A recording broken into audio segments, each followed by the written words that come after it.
And we're finally live! Sorry guys, it's a problem that YouTube doesn't start with them. So I want to introduce you guys and let me unmute myself from Discord and they'll be able to hear you guys from the Dandy Orcs. Okay, so they can hear you, so careful. And all the loops.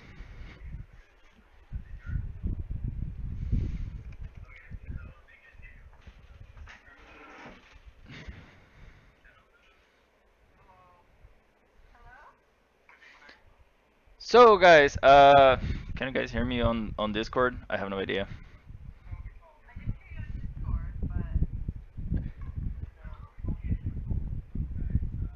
Can you guys turn off the stream so we don't hear the loop? uh, we'll be reading some stories today that the author submitted on our forums, and well, I should give Litmus the word so he can start. Litmus, it's with you.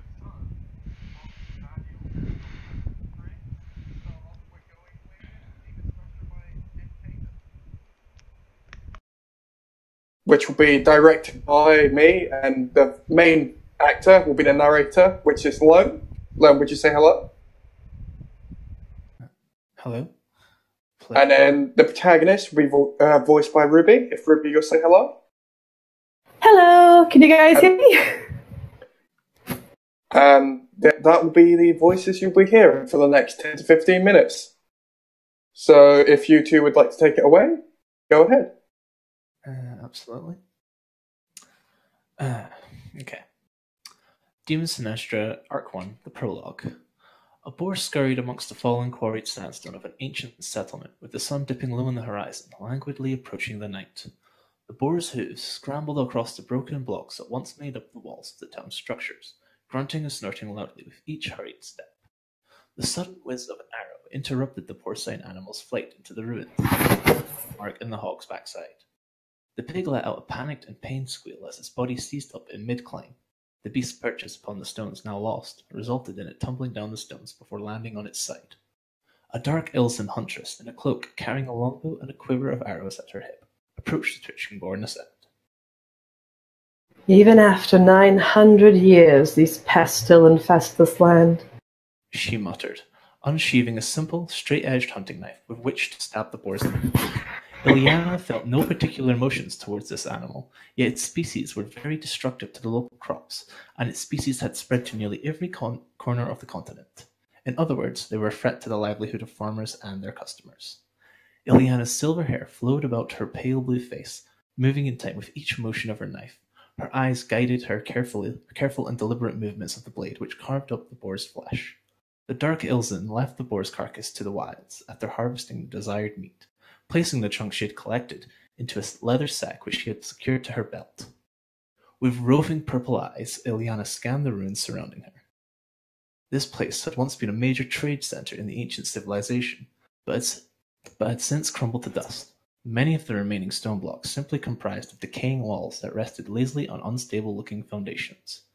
Ilyana gave little regard for the past, though. When a civilization falls and its people move on into the future, would there be anyone that would mourn its passing, even after 3,000 years?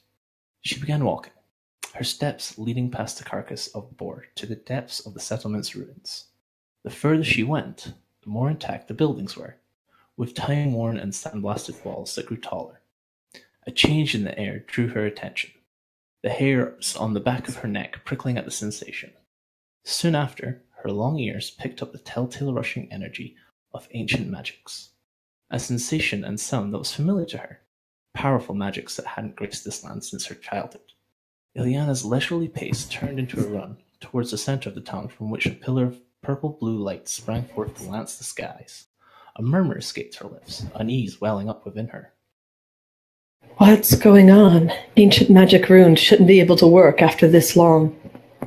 She came upon a town plaza that had a circular space paved with large stones, and collapsed columns that once held a carved crown that denoted the perimeter of the plaza. In the center of this plaza was a massive magic circle that somehow seared itself into the stone and was emanating a tremendous energy that buffeted Ileana. So much power! What could be doing this? Ileana asked herself, just as a form began to take place within this column of light. In the beginning, magical energy began to concentrate into a skeletal structure, complete with a tail, before materializing into a physical form. From the bones sprang red mass that connected joints, and as the muscles were growing dense, the internal organs appeared. Intestines, livers, a heart, lungs, all the basic blocks that sustained life. Ileana saw the heart begin to beat before it was enclosed by the expanding muscle mass, which was then covered by layers of pale yellow fat. Finally, the body's skin, growing on the surface of the form suspended within the light, colored in the depths of the night. The light faded gradually as the creature came to rest upon the ground. In her entire life that spanned over a millennium, she had never before encountered this creature that was no taller than her knee, with pudgy limbs and digits typical of an infant.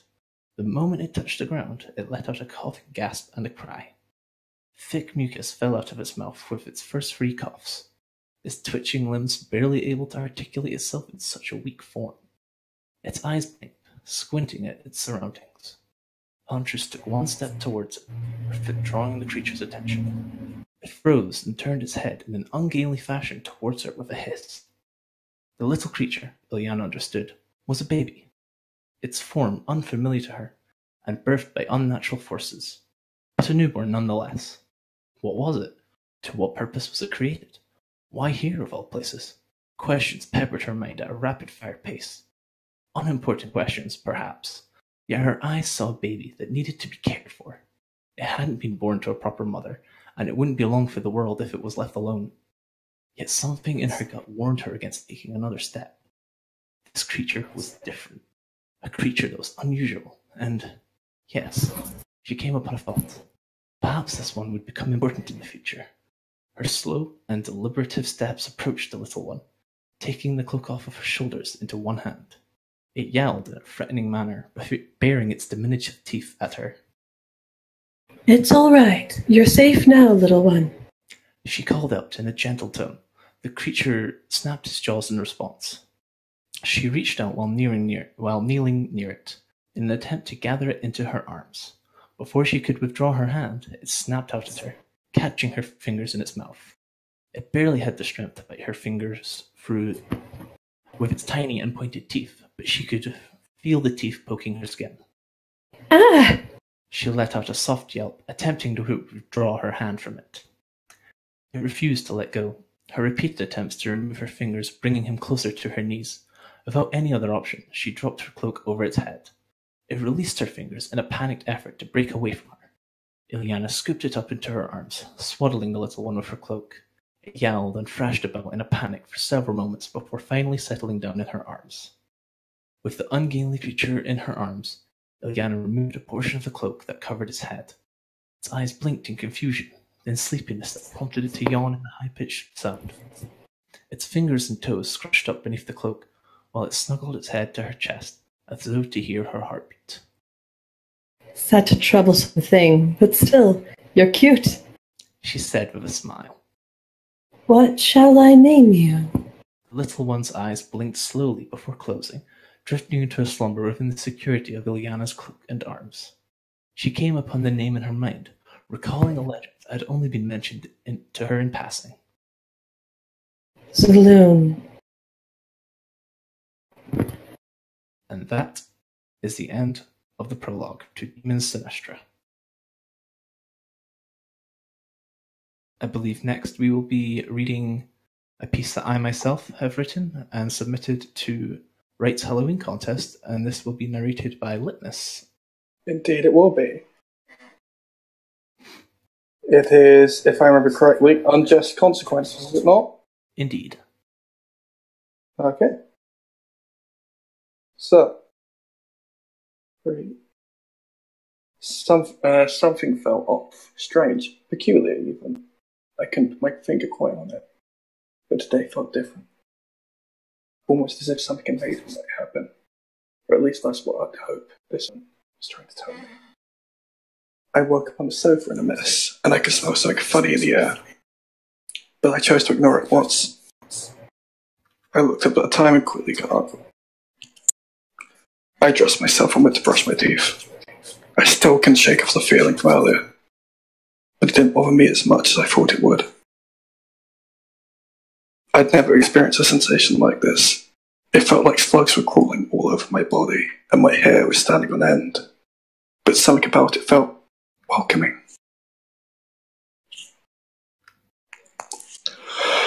As I was cleaning up my face, I could swear that I saw my reflection smile back at me. But surely that was my imagination playing tricks on me, right? Something must be wrong with me today. I tried to shake up the weird emotions off while I enjoyed a simple bowl of cereal. Unfortunately, with no milk. Unbeknownst to me, my fridge had somehow emptied. I did have a few drinks last night, and I also felt slightly bloated. So my thinking was that I had cleaned it out in hunger. Nothing else made sense, so I chose to believe that. I tried to shake off the emotions while I enjoyed a simple bowl of cereal. I left my apartment complex and went to the closest bus stop. Today I was interviewed for a job I really wanted, an antique seller. Since I didn't drive, I had to get the bus. But I was happy. I'll do literally anything to get this job. While I was waking, a soft purring sound suddenly became audible to me. Looking down, I could see a small black cat nuzzling my leg lovingly. I squatted down to stroke it, only to receive a nasty bite that started bleeding. After I calmed myself from the initial shock, I noticed the seemingly harmless cat had vanished. Today certainly wasn't my lucky day. Were it not for the interview, I might have thought something weird was going on. The bus arrived, so I boarded it and paid my fee, only to notice that I was the only passenger. I found this a bit odd, but it happens sometimes, no? I chose to sit at the very back and place myself next to the window. Every outside looked grey, the people, the buildings, the trees. It all seemed very disconnected. It must have been my mind playing tricks on me, but I could swear the people I passed were looking right at me with blank expressions.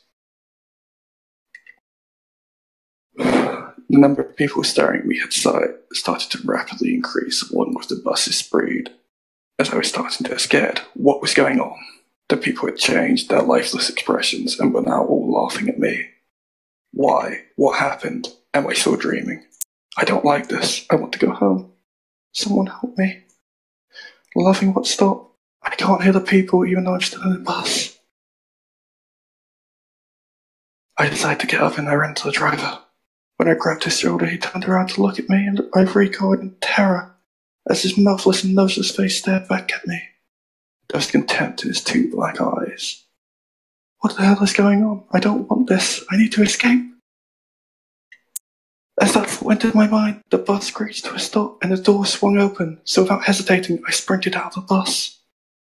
All I could see around me were bodies, my friends, my families, the people I'd known my entire life. Their dead faces were laughing at me. A voice broke my stunned silence and explained to me what was happening. Welcome to hell. The time for you to pay for your misdeeds has come. The small black cat that was standing on top of the body said to me. My memories from the previous night followed my mind. Right, my partner. I murdered them, didn't I? That smell from the bedroom was from them and their lovers' bodies. How could I forget? Hell, I guess this is my new home. I didn't want any of this. This isn't fair. Welcome home, the cat said with a devilish smile. I don't deserve this. Such is the end of my submission for the Halloween short stories. And our next and final performance for our first live reading will be The Tale of Yashima by taraadevlin. It's a RRL submission, and we'll be doing the prologue. Now, would you like to narrate this one as well, Litmus? I guess. Lovely. Sure thing. The old man sat in the tiny wooden chair before him, sipping from his teacup. He set the cup down and clasped his hands over his knees, inspecting the area before him. Not bad. A little poor for his taste, perhaps, but he had seen much worse in these parts. A servant girl ran by him, stopping suddenly when she realized he was sitting there. 1 second. Technical difficulties. 2 seconds, people. Just need to make sure that everyone is on page.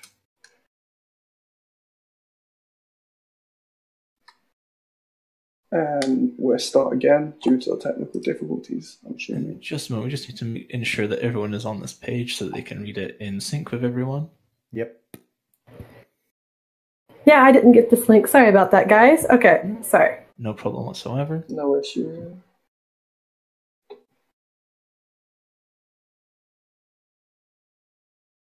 So I think that's everyone here now.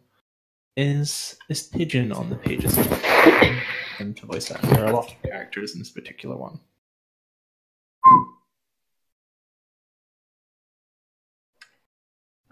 He is not. Oh. Unless Fisher, would you prefer to join in? And who just joined? I'm your mother. Okay, muting Fisher. Yep. Sorry about that. Some difficulties with the Discord. Yep. So just counting here. 1, 2, 3, 4. Yeah, we should be fine. We should be fine to start again. Okay. Litmus, you will have 2 roles. You will be one character and the narrator. Is that okay with you? That's fine, yeah. And Sai, you will be one character as well. Is that okay with you? Yep. As well as Ruby, you will have one part Yeah. as well. Lovely. So, take it away, Litmus. Alright, so the old man sat in the tiny wooden chair before him, slipping from his teacup. He sat the cup down and crossed his hands over his knees, inspecting the area before him. Not bad, a little poor for his taste perhaps, but he had seen much worse in these parts. A servant ran by him, stopping suddenly when she realized he was sitting there. Oh, my lord, I am so sorry. I didn't realize you were home already.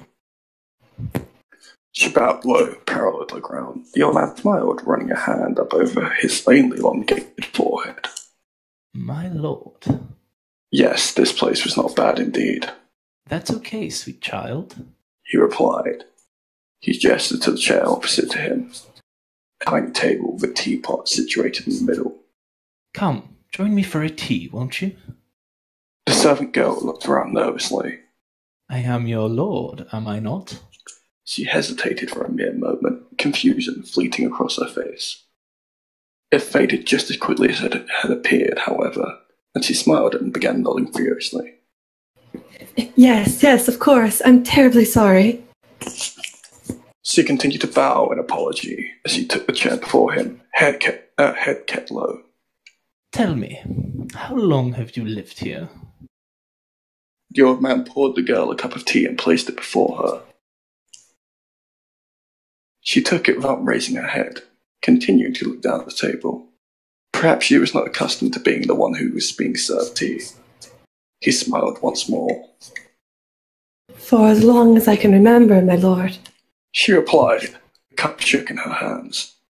I see. Go, drink. Please, don't let me stop you. She lifted the cup very slowly to her lips and took a small sip. Steam rose around her face. It was not the prettiest face he had ever seen. Rather average, really. She had never expanded on her answer. And do you like it here? She nodded, still refusing to meet his eyes. It was beginning to feel more and more unlikely that this girl would be the one to engage him with some thrilling conversation this evening. She wouldn't even look at him. Okay, well, do you by any chance play Go? He asked in a louder, more cheerful tone. Perhaps a change of conversation. She shook her head. No, of course not. The old man frowned. Took another sip from his own cup. A fine piece of crockery. The lord of the manor had spared no expense there. A cultured man, very important, he approved. Okay, let's try something else. Do tell me, my dear, what do I usually do for fun around here? Finally, the servant girl looked up at him. and tilted her head slightly. I'm sorry, I don't... The old man smiled. I'm sorry, that's a strange question, I know. I'm feeling a little ill. Would you mind helping me to my study? The girl rushed over to lend the old man a hand. He pushed himself up slowly, leaning on the girl's preferred side of her shoulder.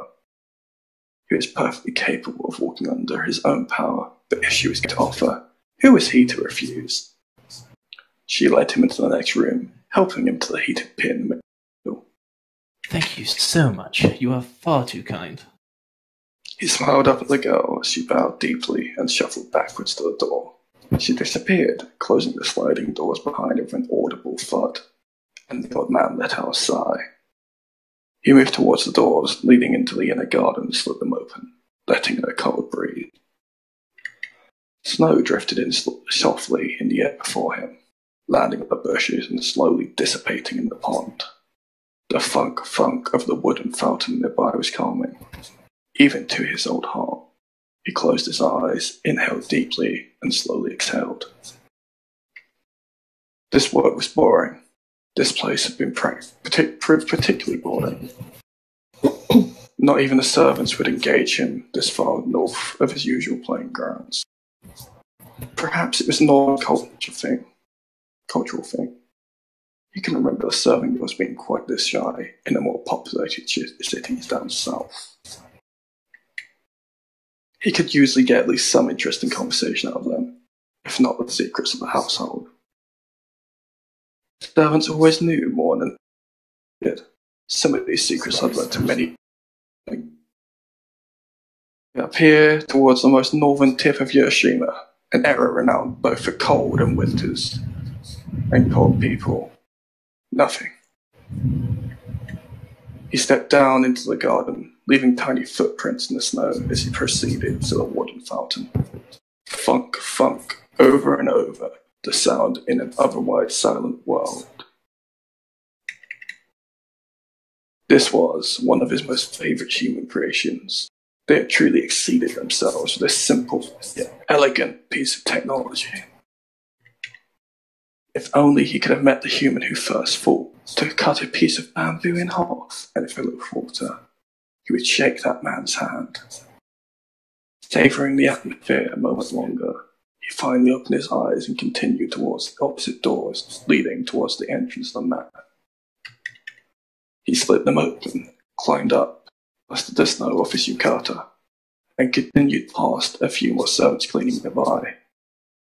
He bowed his head in a marked, precise manner at each one, smiling, and walked into the dark streets outside, brushing past a much larger body. Sai, that's your role. Wait, who are... Page 4, halfway through. He said it. Yeah, I said it. Did I say it too quiet? It's fine. Yeah. Alright. The man looked down at him, his brow furrowed, then his eyes changed and he bowed low. Oh, I'm terribly sorry. I wasn't paying attention. I didn't see you there. Please forgive me. Ah, so this is the actual lord of the house. He wore a casual, plain yukata, covered in a light of dusting snow. A sword hanging from his waist. The yukata was simple, an earthly brown colour, not even patterned. Were all northerners really this dull? Not at all. My mistake. The old man lowered his head slightly in reply, then continued on his way. The lord of the manor appeared to be the only person on the cold, dark streets this time of night, and he continued to bow as the old man strolled lazily down the street.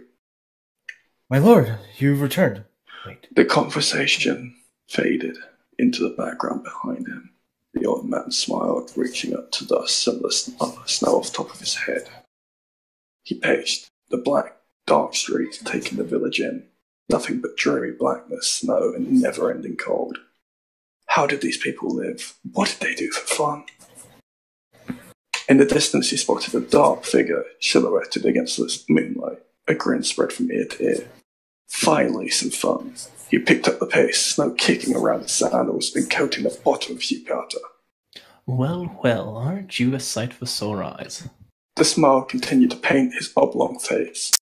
Please, tell me you have some good news for me. If I hang around here any longer, I'm going to bury my own eyes in ash. A much taller, slender woman was leaning against a nearby tree. She was like a beautiful, elegant statue carved out into the snow itself. Truly breathtaking. She was one of his favourites. I don't think he's the one. The old man's face fell. I see. Well, that is most unfortunate. We'll just have to proceed without him then. I'm sorry. She never was one for long, deep, meaningful conversations, but that was okay. She got the job done, and that was what mattered. Not at all, my dear. If it's not meant to be, it's not meant to be. Not even I can argue that. What would you like me to do? Her gaze never faltered. He felt that under different circumstances, her gaze alone would rip his still beating heart and feed the dogs. Or perhaps the foxes. Stay. Keep watching. Wait, he may not be the one, but he's out there. We'll find him. He paused, looking up at the woman as a smile slowly spread across his face. Or her. But for now, stay. Keep your cover. Look for the one who can help us. Such a pity, though. I really thought he would be the one. He stopped in the middle of the road. She was already walking away. Wait, where are you going? I need to get back. My message to the Lord has been delivered. Now I'll be expected back. If you want to keep my cover... The old man pouted. But you just got here, and this town is no fun. She stopped in the middle of the snowy road and turned around. She was truly a breathtaking creature. He could almost see her tail swishing in the snow. It was a shame she had to hide them. This world really needed more beauty in it. The parade is in a few weeks. I'm sure you can last until then. His smile grew once more. Yes, indeed. Just a few short weeks away, he had been looking forward to this night for quite some time. Only under a total blood moon were they all allowed to gather in one place, selected carefully by the Narashuon himself. He had chosen up north this year, but he was starting to feel a slight tinge of regret about that now. Will my presence be required? She was still standing there waiting. He waved a hand at her. Go. Keep your cover. Find him. That's more important right now. She nodded and turned, disappearing into the snowy night like a wisp. Anticipation began to rise once more. Just a few short weeks until the night parade would be unleashed once more. Then he could finally have some fun. And so ends the prologue of Tale of Yashima. I believe that ends our performance for today. Yay! I believe it does also. Woohoo! Thank you for coming and to listening, everyone, for the first live reading. Mm-hmm. And of course, next time will be more practice because we'll have had this time as in our, in our history. So Yeah. Thank you, everyone. Thank you guys for the awesome performance. Next time we'll have more experience, and we'll probably have a better YouTube channel working because today was a disaster. As they say, Also, experience is the best ingredient. why do you guys want to send me to the gulag? I see that in chat. What? If you want your story read by the Dandy Orcs, you can submit it on our... I should actually have the link on the description. I'll probably add by the end of the stream, but you can find it on our announcement post on Railroad. And we also have... if you want to participate as a Dandy Orc and be one of the voice actors in these stories, readings and such, you can also participate by filling a form on that same page. you will require a microphone. As you can see, Sorry, I was being silly. we're really not professionals. This is like our first time. Although We're not professional. they are No one amazing. told me this. I'm not professional. Not yet. Yeah, Nope. not yet. Maybe in like 50 years. You know. Yeah, we could Maybe actually then. be decent in 50 years. Yeah. As they Yeah, say. sure. We all sound like fucking old men, but you know we are. So we don't have Language. patience. I'll be able to do old women even better. Oh no. It'll be like 40 or something. 40? Oh my god. Shut up. It'll be like really old. I've established I need a better microphone after this. Anyway, guys, thank you for showing up, and we'll be ending our stream here. And join up for our next time. And I'll leave the link on the description and on the comments in like 10 minutes or 5. I don't know. There's so many tabs open. Okay, I found it. I'll add to the description right now. Okay, it's on the description and on the comments. Thank you guys for showing up, and see you on the next one. Bye bye. Till next time. Bye. Bye. Hey, can we read Bye. Invisible Dragon next? Goodbye! No, guys, the next one should be MMORPG Dragon with time travel, of course. Of course, we'd read that. Totally. 100%. Yeah, totally. Bye. Now all